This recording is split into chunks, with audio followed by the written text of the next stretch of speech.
Bonjour à tous et bienvenue aujourd'hui pour ce nouveau spécial actu. Et aujourd'hui, oui en effet, ça fait énormément de temps que je n'ai pas fait de spécial actu, mais aujourd'hui je reviens en force pour en effet vous parler du côté spatial, du secteur spatial, la guerre qui oppose la Russie et l'Union Européenne et les États-Unis. Pour tous ceux en effet qui n'ont absolument pas du tout compris pourquoi en effet la Russie s'intéresse tant en effet à l'Ukraine, on va aussi également un peu remonter dans le temps pour ainsi comprendre l'origine de cette guerre. Du coup, on va remonter fort longtemps, on va revenir au Moyen-Âge, à l'époque des Vikings et aussi à l'époque du Moyen-Âge et aussi au moment où c'était la chute de l'Empire romain. À cette époque-là, il y a en effet eu du commerce qui transitait par les fleuves qui passent actuellement dans la Russie actuelle.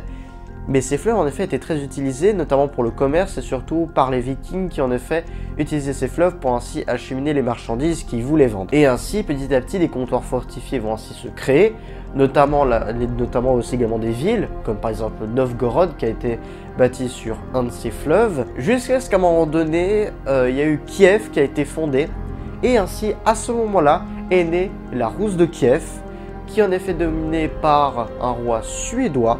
Et à ce moment-là, tous ces comptoirs fortifiés se sont en effet réunis et ont créé la Rus de Kiev. Cet état est entièrement commercial puisque bien évidemment, cet état a uniquement comme source pour l'état, en effet le commerce. Tout l'argent venant du pays vient en fait en réalité du commerce. Donc en soi, ce pays est uniquement dédié au commerce et en termes d'armée, n'en a pas tellement. Mais ça, ce n'est pas grave puisque au final, si vous suivez bien ce que j'ai entendu, dans le nom du pays s'appelle la Rus de Kiev. Rus, c'est un peu, on va dire, l'ancêtre du mot russe, et Kiev, c'est la capitale de l'Ukraine. Donc on va dire que les Russes et les Ukrainiens viennent du même endroit, ils viennent de la même maison. Et en réalité, vous allez voir qu'en effet, si la Russie s'intéresse tant à ces régions-là, c'est pas parce qu'il y a eu en effet un lien au niveau de l'histoire, c'est également parce que, bien évidemment, il y a en effet des ressources assez importantes, notamment avec la mer Noire qui permet un accès directement au détroit du Dardanelles et également du Bosphore. C'est plutôt pratique. Et en effet, avec le port de Sébastopol, c'est quand même pas mal. Bon, on est quand même là pour parler un peu de spatial, donc on va revenir un peu à ce qui se passe là actuellement. Comme vous le savez, la Russie a en effet déclaré la guerre à l'Ukraine, et donc en faisant cela, la Russie va quand même se prendre un gros fardeau. Un fardeau assez lourd, et je peux quand même vous dire que la Russie est quand même un peu coupée du monde. Mais c'est pas tout, puisque également actuellement, il y a en effet des collaborations étroites entre Roscosmos, l'agence spatiale russe, et l'agence spatiale européenne, où les tensions et notamment l'ambiance n'est pas homophobe, et surtout les tensions augmentent un tout petit peu. En réalité, il y a en effet la sonde Galileo qui devait être lancée sur une fusée Soyuz, et je pense depuis Kourou, si je m'en souviens bien, parce que je suis pas trop sûr. Et normalement, depuis Kourou, vu que les Russes en effet empruntent les pas de tir à Kourou, c'est fini. Globalement, les Russes ne devront que se contenter du site de Baïkonour ou encore du site de Vostochny, je crois, qui est en effet vraiment bien paumé au fin fond de la Russie. Mais globalement, les Russes n'ont plus aucun accès à Kourou, ne peuvent plus rien lancer en orbite équatoriale. Donc en soi, les Russes ont perdu en effet un avantage. Mais pas que, puisqu'en effet, il y avait encore la sonde ExoMars qui devait être lancée. Mais là encore, on n'a pas tellement de nouvelles. Donc en soi, peut-être que ça va être repoussé, peut-être que ça va se faire, on ne sait pas. On attend encore les nouvelles. Mais il y a surtout en effet quelque chose qui m'a touché. En tout cas, la dernière fois quand j'ai vu cette information, je me suis senti que c'est un peu compliqué du côté de l'Ukraine. Parce que en réalité, vous savez très bien que, et si vous avez vu la vidéo sur Buran, je vous ai parlé de l'Antonov AN-225. Mais ce que je vous ai pas dit surtout, c'était que l'avion à aucun moment n'appartenait aux Russes. La République d'Ukraine faisait partie de l'URSS, mais l'avion en lui-même a été construit par des Ukrainiens, mais ensuite appartenait à l'URSS, parce que c'est la première république, la République de Russie, c'est quand même la première en effet république, donc c'est la plus importante, du coup ils ont plus fait qu'emprunter l'avion. Du coup en soi, l'avion appartenait entre guillemets à la Russie, ou plutôt l'URSS. Mais en réalité, ça a été conçu par des Ukrainiens. Et en effet, lorsque l'Ukraine et surtout s'est rendue indépendante après la chute de l'URSS, autant dire que les Russes l'ont très mal reçu. Puisque en réalité, si on revient un peu à ce côté spatial, ce qu'il faut savoir, c'est que du côté russe, en effet, il y avait beaucoup d'avantages au niveau de l'Ukraine. Il y avait en effet le port de Sébastopol, qui est en effet un gros port militaire. Surtout, il y a beaucoup d'armements, donc en soi, la Russie a perdu quand même une partie de son armée. Et surtout, il y a aussi, le plus important, c'est l'Antonov A225. Et du coup, vu que ça appartient aux Ukrainiens, c'est aux Ukrainiens. À partir de ce moment-là, ils ont littéralement perdu leur avion. Et ils ont surtout perdu l'accès à la mer Noire. Bon, au final, ils finiront par reprendre le port de Sébastopol lorsque Vladimir Poutine a annexé la Crimée.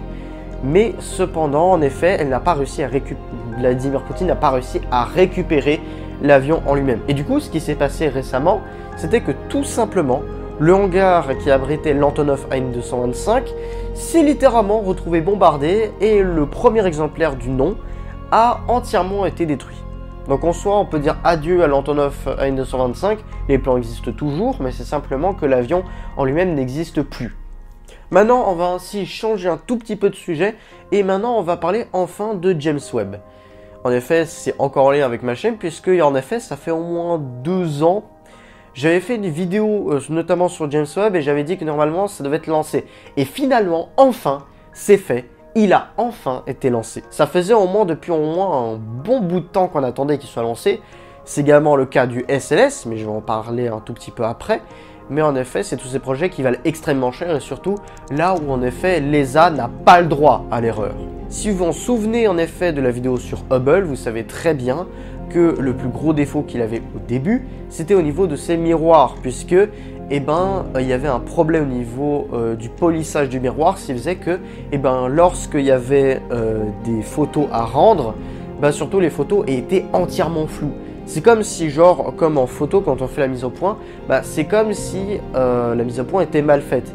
Et du coup, à ce moment-là, les photos étaient entièrement floues, impossible de corriger ça. Absolument pas du tout informatiquement ou numériquement, c'est impossible.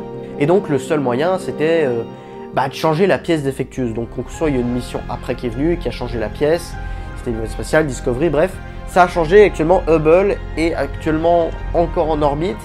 Et il a en effet permis de faire des tas de clichés, même s'il a eu ce défaut. Mais le problème avec James Webb, c'est que c'est un peu différent. Déjà, il ne sera absolument pas du tout lancé en orbite basse terrestre, mais il sera envoyé au point de Lagrange L2. Les points de Lagrange, c'est en effet des points où globalement vous pouvez rester littéralement immobile dans l'espace. Ce qui fait qu'il sera assez intéressant pour le télescope, surtout qu'en effet à ce moment-là, le télescope aura en effet un large choix d'observation. Mais le problème avec ça, c'est que vu qu'on n'est pas en orbite, il n'y aura presque aucun moyen pour ainsi rejoindre le télescope et faire une réparation. S'il y a en effet un problème, autant dire qu'il ne sera absolument pas du tout corrigeable. Aucun vaisseau ne peut ainsi se mettre et se superposer au point de Lagrange L2, puisque le télescope sera déjà au point de Lagrange L2. Donc ça va être un peu compliqué de changer la pièce. C'est pour ça qu'en effet l'Agence spatiale européenne, et ils ont quand même bien fait, de prendre toutes les précautions, de polir un maximum le miroir pour qu'il n'y ait aucun défaut, même pas une mini tache de rien du tout sur le miroir, rien du tout, pour qu'il soit entièrement neuf, lisse, correct, parfait pour qu'il fasse les meilleures observations possibles. Et donc maintenant on va attaquer encore au sujet suivant, on va en effet parler du SLS. Et encore une fois, c'est encore un peu en lien avec les vidéos que j'ai fait. Mais si vous avez envie de savoir un peu plus sur le SLS, je vous conseille en effet de regarder ma vidéo que j'ai faite sur le SLS.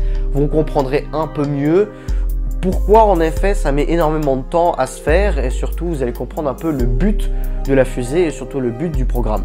En effet, le SLS est destiné en effet à renvoyer des êtres humains au-delà de l'orbite basse, d'envoyer des êtres humains sur la Lune, mais également d'envoyer la station Deep Space Gateway, donc la Lunar Platform Gateway, la LOPG. J'ai également fait une vidéo, mais elle date énormément, je vous déconseille de la regarder. Mais on attend encore le lancement du SLS et que surtout si la NASA arrive enfin à faire décoller cette fusée, officiellement, la NASA se relance dans le game.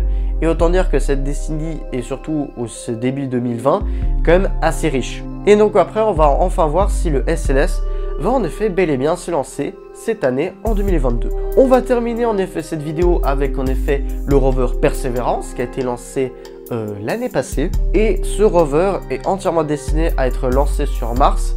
C'est en gros un peu la copie améliorée de Curiosity. En effet, le robot en question, le rover, ressemble énormément, et je dirais même la copie parfaite de Curiosity, à quelques détails près. Au niveau technologiquement, ça n'a strictement rien à voir. À l'intérieur de cette bestiole, il y a en effet tout un tas de choses qui divaguent complètement avec Curiosity. Persévérance, c'est en effet de doter de toute la technologie actuelle et surtout de toutes les nouveautés qu'il y a, surtout de la caméra qui va en effet analyser les roches et surtout la grosse nouveauté qui est en effet présente avec le rover, c'est surtout l'arrivée d'un drone. Oui, je ne déconne pas, un drone sur Mars. Et donc, il y aura en effet bel et bien un drone sur Mars, il a été testé sur Terre pour voir ce qu'il voulait. Bon, au début, c'était pas terrible, hein. Il arrivait quand même à se cracher, c'était en effet un prototype. Mais surtout, il a fonctionné après quelques tests après, et surtout, il est destiné en effet à faire des photographies et se déplacer un peu plus rapidement que le rover, puisque sur le rover, faut rouler. Et surtout que c'est pas toujours très évident de rouler sur Mars, surtout que le relief martien n'est pas terrible, et que surtout, voler permet en effet de faire plein de choses. En effet, cela permet en effet de mieux se déplacer, surtout en effet de parcourir des plus grandes distances avec une vitesse plus élevée. Et surtout, ce sera quand même une sacrée prouesse technique puisqu'on a envoyé que des rovers, mais pas des drones. Et j'ai hâte en effet de voir quand c'est que le drone va en effet s'envoler et voir quelle prouesse technique est derrière et quel cliché va-t-il nous renvoyer. Bref, en tout cas, cette vidéo en effet s'achève là maintenant. En effet, c'est quand même peut-être un peu court, je ne sais pas combien de temps cette vidéo dure en effet. Là, actuellement, je fais que enregistrer, mais je n'ai pas les minutes qui défilent devant moi. Ouais, autant dire, j'ai une horloge à côté, mais ça fait vraiment depuis presque 30 minutes que j'enregistre. Donc, c'est quand même... après, vous aurez quoi 10 minutes de vidéo. Donc, pour moi, c'est assez long, mais de votre côté, ce sera court. Je vous laisse pas plus de temps que ça. Et surtout, n'oubliez pas, rien ne se perd, rien ne se crée, mais tout se transforme.